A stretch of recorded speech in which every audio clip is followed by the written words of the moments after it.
Eu saúdo você com a paz do Senhor Jesus. Que bom que você está aqui comigo hoje para mais um dia aqui de leitura diária. Feche os seus olhos, vamos já iniciar com a oração. Senhor, meu Deus, meu Pai que está nos céus, obrigada por essa oportunidade, por estarmos juntos, Senhor, te louvando, bendizendo o teu santo nome, engrandecendo o Senhor, pois o Senhor merece toda a honra, glória, poder, louvor e majestade. Toda exaltação pertence a ti, Pai. Peço ao Senhor que venha com a tua presença, Senhor, nos moldar, nos capacitar, fazer de nós conforme a sua vontade para nossas vidas. Que o Espírito Santo possa ser intérprete da tua palavra, mediante as leituras que fizemos hoje, e que o Senhor venha abençoar cada um que está aqui comigo, ouvindo a tua palavra, Senhor, assistindo esse vídeo. Que o Senhor venha trabalhar em suas vidas, em suas famílias, nos seus casamentos, Senhor, na despensa. Senhor, vai repreendendo todo o mal, Senhor, em nome de Jesus. Eu te agradeço, Senhor, por tudo. Continua conosco, Pai, em nome do teu Filho amado Jesus Cristo. Amém e amém. Amém? As nossas leituras diárias de hoje estão em Abacuque e 2 Coríntios, capítulo 7. Vamos ler todo o livro de Abacuque hoje. Só tem 3 capítulos, então vamos ler ele inteiro hoje. Capítulo 1 de Abacuque diz assim: advertência revelada ao profeta Abacuque. A primeira queixa de Abacuque. Até quando, Senhor, clamarei por socorro sem que tu ouça? Até quando gritarei a ti violência, sem que traga salvação? Porque me fazes ver a injustiça e contemplar a maldade? A destruição e a violência estão diante de mim. Há uma luta e conflito por todo lado. Por isso a lei se enfraquece e a justiça nunca prevalece. Os ímpios prejudicam o justo e assim a justiça é pervertida. A resposta do Senhor. Olhem as nações, contemplem-nas, fiquem atônitos e pasmem. Pois nos dias de vocês farei algo em que não creriam se lhes fosse contado. Estou trazendo os babilônios, nação cruel e impetuosa, que marcha por toda a extensão da terra, para apoderar-se de moradias que não lhe pertencem. É uma nação apavorante e temível, que cria sua própria justiça e promove a sua própria honra. Seus cavalos são mais velozes que os leopardos, mais ferozes que os lobos no crepúsculo. Sua cavalaria vem de longe, seus cavalos vêm a galope. Vem voando como ave de rapina, que mergulha para devorar. Todos vêm prontos para a violência. Suas hordas avançam como o vento do deserto, e fazendo tantos prisioneiros como a areia da praia. Menospreza os reis e zomba dos governantes, e rinde todas as cidades fortificadas, pois constrói rampas de terra, e por elas a conquistam. Depois passam como o vento e prosseguem, homens carregados de culpa, e que têm por Deus a sua própria força.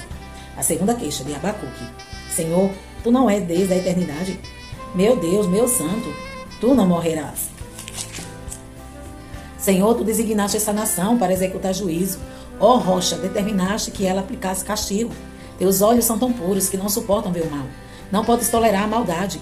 Então por que toleras os perversos? Por que ficas calado, enquanto os ímpios devoram os que são mais justos que eles? Tornas o homem como peixes do mar, como animais que não são governados por ninguém. O inimigo puxa todos os anzóis, apanham em sua rede e nela os arrasta. Então alegra-se e exulta, e por essa razão ele oferece sacrifício à sua rede e queima incenso em sua honra, pois graças à sua rede vive em grande conforto e desfruta iguarias, mas continuará ele esvaziando a sua rede, destruindo sem misericórdia as nações. Capítulo 2. Ficarei no meu posto de sentinela e tomarei posição sobre a muralha. Aguardarei para ver o que o Senhor me dirá e que resposta terei à minha queixa. A resposta do Senhor. Então o Senhor me respondeu: escreva claramente a visão em tábuas, para que se leia facilmente, pois a visão aguarda um tempo designado. Ela fala do fim e não falhará. Ainda que demore, espere-a, porque ela certamente virá e não se atrasará. Escreva: o ímpio está envelhecido, seus desejos não são bons, mas o justo viverá pela sua fidelidade. De fato, a riqueza é ilusória, e o ímpio é arrogante, e não descansa. Ele é voraz como a sepultura, e como a morte, nunca se satisfaz. Apanha para si todas as nações, e ajunta para si todos os povos. Todos esses povos um dia rirão dele com canções de zombaria e dirão: ai daquele que amontoa bens roubados e enriquece mediante extorsão. Até quando isso continuará assim? Não se levantarão de repente os seus credores?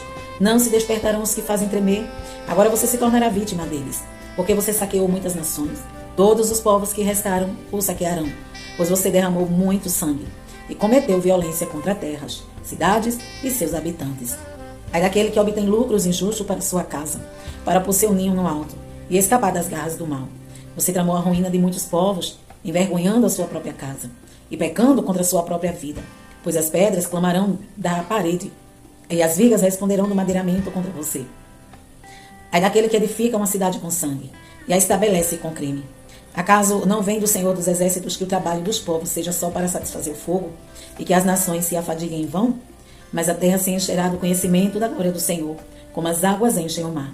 Ai daquele que dá bebida ao seu próximo, misturando-a com seu furor, até que ele fique bêbado para lhe contemplar a nudez. Beba bastante vergonha, em vez de glória. Sim, beba você também e exponha-se. A taça da mão direita do Senhor é dada a você. Muita vergonha cobrirá a sua glória. A violência que você cometeu contra o Líbano alcançará, e você ficará apavorado com a matança que você fez de animais, pois você derramou muito sangue e cometeu violência contra a terra, cidades e seus habitantes. De que vale uma imagem feita por um escultor? Ou um ídolo de metal que ensina mentiras? Pois aquele que o faz confia em sua própria criação, fazendo ídolos capazes de falar. Ai daquele que diz a madeira desperte, ou a pedra sem vida acorde.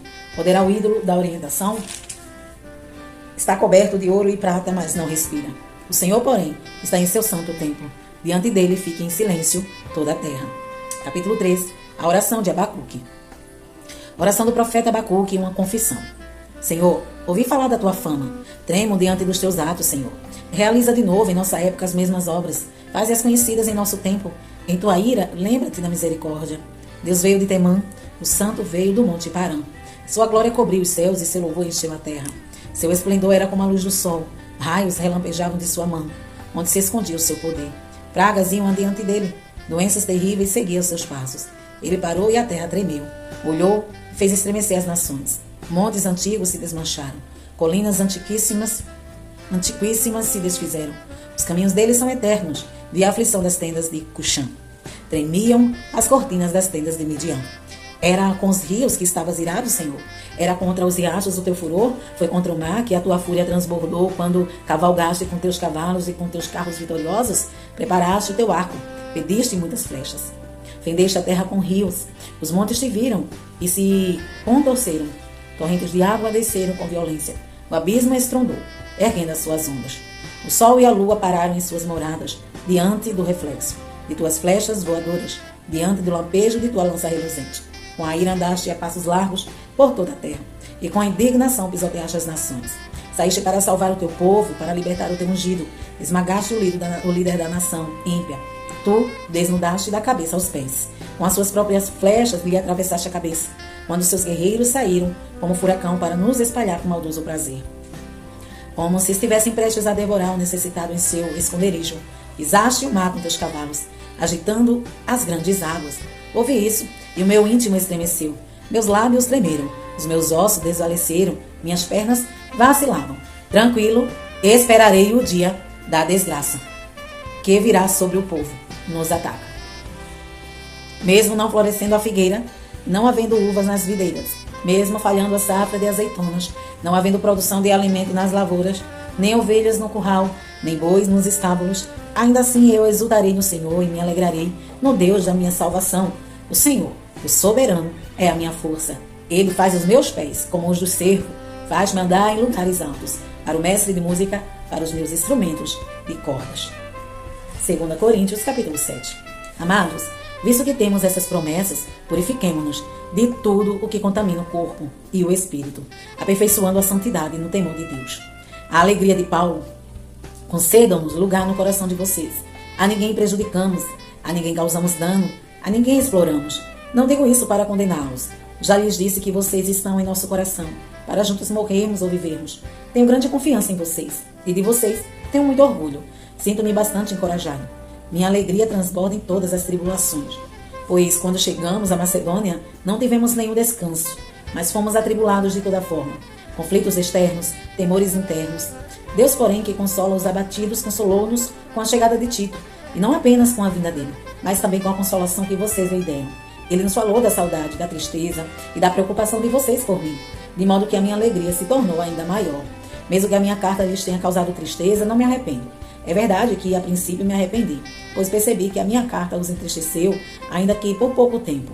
Agora, porém, me alegro, não porque vocês foram entristecidos, mas porque a tristeza os levou ao arrependimento, pois vocês se entristeceram como Deus desejava, e de forma alguma foram prejudicados por nossa causa.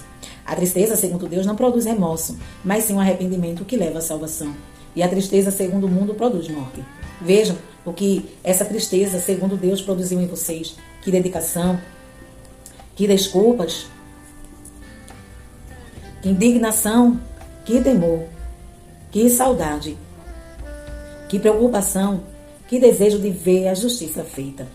Em tudo vocês se mostraram inocentes a esse respeito. Assim, se lhes escrevi, não foi por causa daquele que cometeu o erro, nem daquele que foi prejudicado, mas para que diante de Deus vocês pudessem ver por si próprios como são dedicados a nós. Por isso tudo fomos revigorados.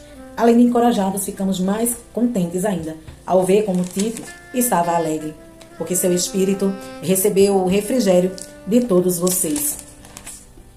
Eu lhes tinha dito que estava orgulhoso de vocês, e vocês não me decepcionaram. Da mesma forma como era verdade tudo o que lhes dissemos, o orgulho que temos de vocês diante de Tito também mostrou-se verdadeiro, e a afeição dele por vocês fica maior ainda, quando lembra que todos vocês foram obedientes, recebendo com temor e tremor. Alegro-me por poder ter plena confiança em vocês. Amém? Estas foram aqui as nossas leituras diárias de hoje. E amanhã estaremos aqui, se Jesus não vir. Deus em Cristo te abençoe hoje e sempre.